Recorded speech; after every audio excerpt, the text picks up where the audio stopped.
Hi friends, and welcome to episode number 2 of Pathik Lockdown Video Series 2. So as we saw in the last episode, the greatest friend of foe in your life is time, and at that time I had told you that today we are going to discuss about one factor which affects even successful people, rich people, and they miss out, and which leads to their downfall. And what is that factor? Well, that's what is going to be discussed in today's video. The topic is how to avoid getting lost in your life. Before we proceed, let me remind you, if you have still not liked or subscribed to our channel, please press the like button and subscribe to the channel, and needless to say, please also click on the bell icon so that you get a notification whenever the next video is released. And of course, if you like the video, please share it with your friends. So coming back to our topic, I'm going to start with 3 stories, and all these heroes of the stories that we have today, you know them very well. The first one is the world heavyweight boxing champion, the youngest world heavyweight boxing champion, and that is Mike Tyson. He got that title at a tender age of 20. The second one is Boris Becker, who won the Wimbledon at the age of 17, and that was in 1985. And the third person, I don't know whether you know him, but he left his college halfway. He's an Indian, and at the age of 32 he joined his father into their small ball bearings business. The commonality among all the 3 stories is that all 3 of them had started their careers early, and as you can see on the screen, they had struggled through the initial period of time. As time progressed, of course, they stepped into the field of unpredictability. I mean, the childhood was over, and so protection from parents, from social forces, from the society.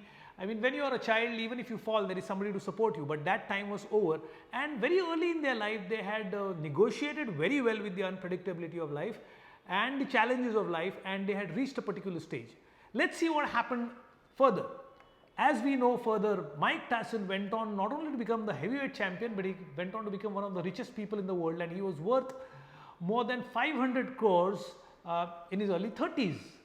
Boris Becker went on to amass a fortune which was about 1500 crores again in his early 30s. And what happened to the third gentleman? The third gentleman, well, he was quite late compared to these two, because he was already 32 when he was in that small ball bearing business. But my dear friends, by the time he was 45, he was already a billionaire. In case you have not recognized him, he is Radhakrishna Damani, one of the biggest investors in the stock market, and then later went on to found a very big retail business. So by the time all these 3 heroes of our story had reached a particular stage, as you can see on the screen, they had reached a very important point in their life where they had negotiated well with unpredictability. They were extremely successful, and they were extremely confident. They were absolutely in control of their own destiny. What happened as they went further? As they went on further to negotiate with this unpredictability, well, Mike Tyson today is at the age of 54, and he is only worth 20 crores. Now you may say 20 crores is a big amount, but compared to 500 crores after 25 years, even if you have invested the money in normal savings account, the fortune would have been much more. But he has only 20 crores today, and there are stories that many a times there was a time when he had to go to work out in a public gym, and he did not even have his own private gym. So why did this happen to Mike Tyson? Simply because, as you can see, from the point that he was in control of his destiny, he became complacent, and that's where his downfall started. Well, what happened to Boris Becker? He was declared bankrupt at the age of 49. There are some stories on the net where he says that today it has come to a time where he is offering 10 tennis lessons online for a fee of $40 for a website. Well, what happened to him? He not only became complacent, but he became careless from the point when he was absolutely in control of his destiny. And now let's look at the third story. What happened to Mr. Radhakrishna Damani? He was also in absolute control, and he was a billionaire. What happened to him? Well, my dear friends, at the age of 67 today, he has founded one of the biggest retail businesses in India, and that's called D-Mart, and he is worth more than $15 billion. We are not talking in terms of rupees, we are talking in terms of dollars. So he is, I think, second richest Indian today. Now this happened because from the point when he was in control, unlike Mike Tyson and Boris Becker, Radhakrishna Damani was not careless, he was not complacent, he was careful. He took charge of his destiny, and so his graph went on rising up. So basically, my dear friends, the point is, when the environment becomes absolutely unpredictable and volatile, you're entering into something which is called as the tunnel of death. Now, this is not the term coined by me, but it was termed by the great Andy Grove, who took Intel to the great heights. And he says, whenever the environment is volatile, you're going through a tunnel of death. So you don't know what's going to happen next, because the world outside is extremely unpredictable, and that is a time when you have to be extremely careful. Now, if you look at this point, the response that you give at this point of time when you enter this tunnel of death decides your destiny. We can analyze all the people in this world into 4 types, as you can see on the screen. So, one criteria we use is, do you have resources? Do you don't have resources? Second is, are you in touch with the reality? And second is, or you are on your own ego narrative. That means you have created your own story in your head and you are following the story. Now, if you go at all these 4 criteria, we have got 4 quadrants. So, let us first deal with the quadrant where you follow your own narrative, but you have ample resources, and that is exactly what is happening, what has happened to Hitler, as we discussed in the first episode. In fact, there was a point of time in 1945, just before he committed suicide, the enemy forces, the Allied forces had already entered the Berlin city, and yet Hitler was discussing with his generals about how he is going to rule the world after he has won the World War. He was so far away from the reality. He was living in his own delusional world, and so was Mike Tyson, and so was Boris Becker. They lost touch with the reality, and this is the trickiest part. You enter the tunnel of death when the environment is highly unpredictable and volatile. But when you are intoxicated by success, the tricky part is you don't know that you are entering the tunnel of death, and that is exactly what happened with Hitler and Mike Tyson and Boris Becker and several others.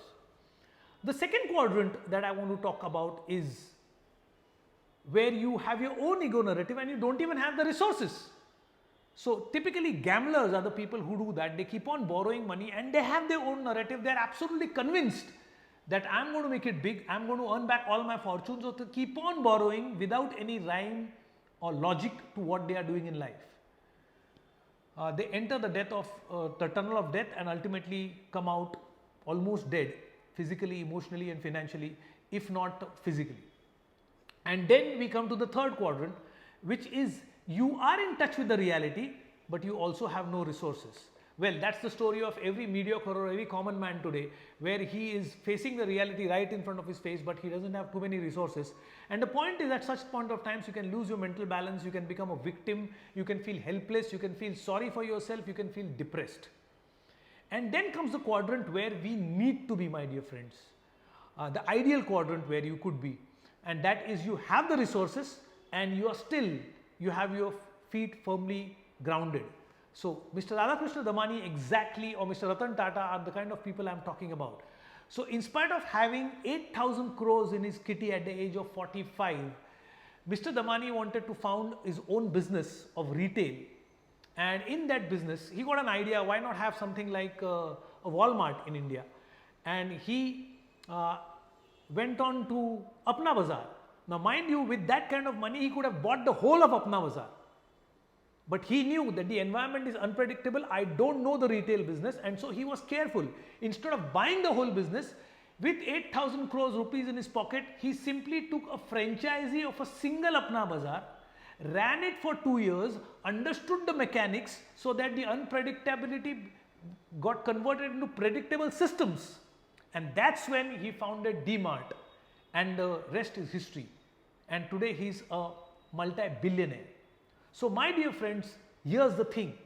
Today in Corona, the environment is absolutely unpredictable and absolutely volatile.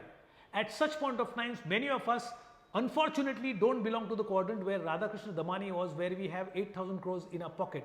So we naturally, maybe some of us fall, or majority of us fall into the category where we have very few resources and we have to be in touch with the reality. So in such point of times, I would say, before going any further, we need to ask ourselves 5 questions as we deal with life on a day-to-day basis. Is my map absolutely updated? That means, are you in touch with the reality about what is happening in the world outside? Do not live with your own stories. Do not live with a hope. Do not keep on telling yourself lockdown कल खत्म हो जाएगा, उसके बाद मैं I'll get on to business and then the next 6 months I'm going to increase my business and I'm going to make up for whatever I have lost. We don't know. The reality is we don't know. We don't know when the lockdown is going to end. We don't know whether the virus is going to have another mutant. We don't know whether the business is going to flourish. So you have to be in touch with the facts, and no matter what your opinion is. The second question, which is very important, you need to ask yourself is, what is your level of competence? Now suppose if you are going to climb Mount Everest and suddenly you find out that there was a cloud burst and the whole mountain terrain has changed and you still want to move ahead, do you have the competence? Do you have the stamina? Do you know how to negotiate with the hilly terrain? What is your knowledge and experience about it? Can you tackle it? So your level of competence also matters quite a lot. Question number 3 is, what are the resources you have? Are you resources strapped, or you do have ample resources where you can afford to take some risks? Question number 4, what is the worst that can possibly happen? And mind you, this is a very, very important question. There is a wonderful book written by Andy Grove which says only the paranoid survive. So here I would advise you, it pays to be a little bit, have a dose of being paranoid. And last but not the least is, are you ready to face the worst consequence? Now after you ask these questions, how to deal with the reality, I would say update your map every single day. Be in touch with the reality. This is not a time to make 10-year plans or 1-year plans. Of course you can make a plan, you have a vision, but as you deal with the reality, don't think beyond one day. Okay, so see what is happening in the world today and negotiate with it. Once you have updated your map, then I would say focus on learning and building your competence, because you are going to need it very, very badly.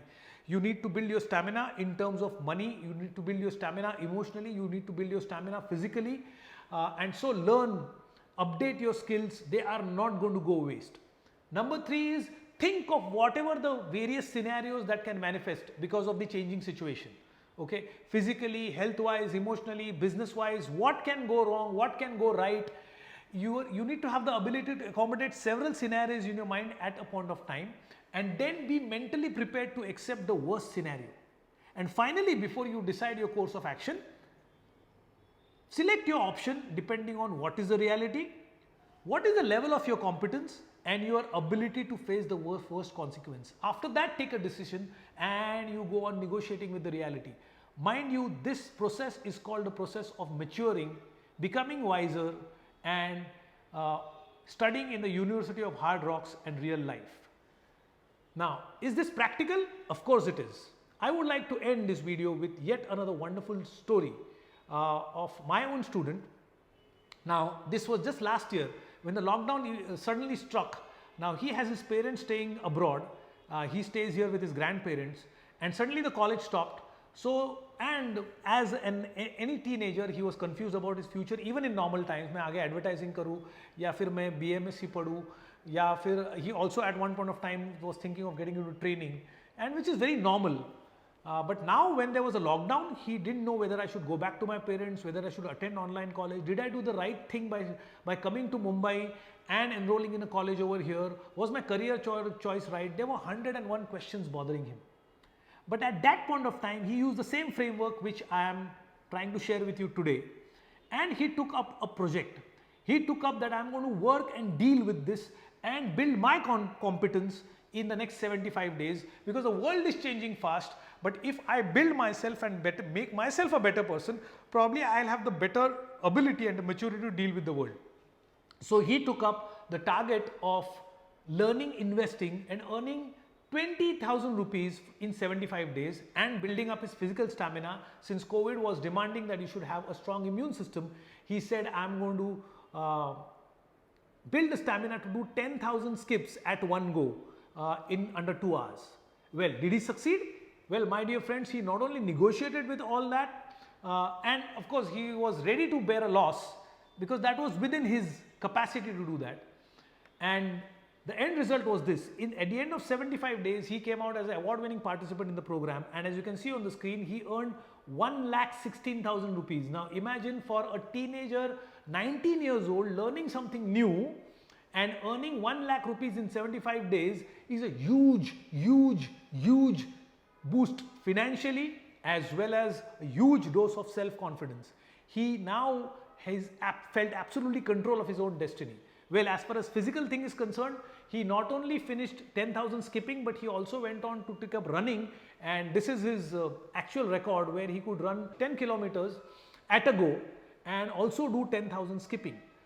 Now, is Pranit absolutely confident? He is absolutely in charge of his own destiny, and he feels that I can deal with this crisis confidently. His parents are at peace now, and they are happy that our son at such a young age is handling himself well, and he's dealing with the world in his own terms. I would say even if he just goes on continuing this spirit and learns investing, that would be the best gift he could have given to himself during this corona crisis. So this is how you can help yourself from avoid getting lost in life and find meaning in life. If you have liked the video, please share your comments in the comment section. Some of you gave some very good comments last time, and that was really very nice of you. Even if you don't like the video, please share your comments. That really helps. And please share it with all your friends so that this wisdom goes to as many people as possible. For now, I am signing off. Thank you very much for listening to me, and see you again next week in episode number 3. Till then, stay safe and goodbye.